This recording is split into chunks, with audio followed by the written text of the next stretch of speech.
స్థానిక మున్సిపల్ కార్యాలయం ఎదుట సమ్మె చేస్తున్న ఇంజనీరింగ్ కార్మికుల దీక్ష శిబిరం వద్దకు వెళ్లి సిపిఎం సిఐటియు నాయకులు మద్దతు తెలిపారు. ఈ సందర్భంగా సిపిఎం జిల్లా కార్యదర్శి టి అరుణ్, సిఐటియు జిల్లా ప్రధాన కార్యదర్శి బి పవన్ మాట్లాడారు.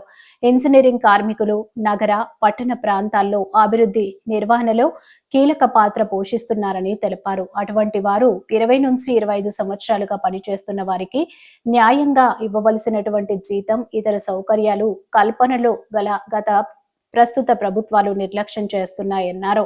ఇంజనీరింగ్ కార్మికులకు జీవో నెంబర్ 36 ప్రకారం 21,000 రూపాయలు, 24,000 రూపాయలు, 500 జీతాలు చెల్లించాలని, షరతులు లేకుండా సంక్షేమ పథకాలు అమలు చేయాలని డిమాండ్ చేశారు.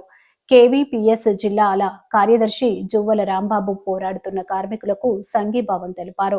ఈ కార్యక్రమంలో సిఐటియు నాయకులు పూర్ణిమరాజు, ఎస్ వెంకటేశ్వరరావు, తాతారావు, రాజేష్ పాల్గొన్నారు.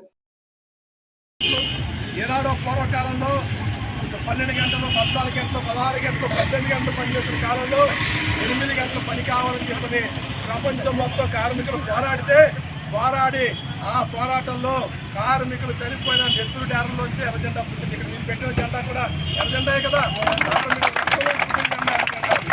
ఆ ఎర్రజెండా 8 గంటల పనిని సాధించింది, సంవత్సరాల క్రితం సాధించింది.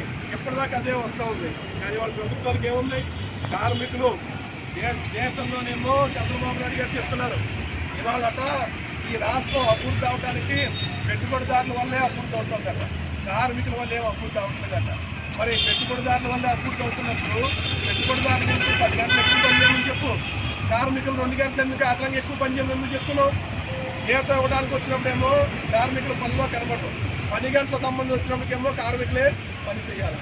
ఇలాంటి దుర్మార్గమైన విధానాన్ని రాష్ట్ర ప్రభుత్వం తీసుకుంది. అందుకనే నేను మీకు చెప్పవలసింది అంటే, మీరు పోరాట మార్గాన్ని ఎంచుకున్నారు. ఈ పోరాటం చాలా ఐక్యంగా నడుస్తోంది, చాలా క్రమశిక్షణగా నడుస్తోంది. నేను ఈ పోరాటంలో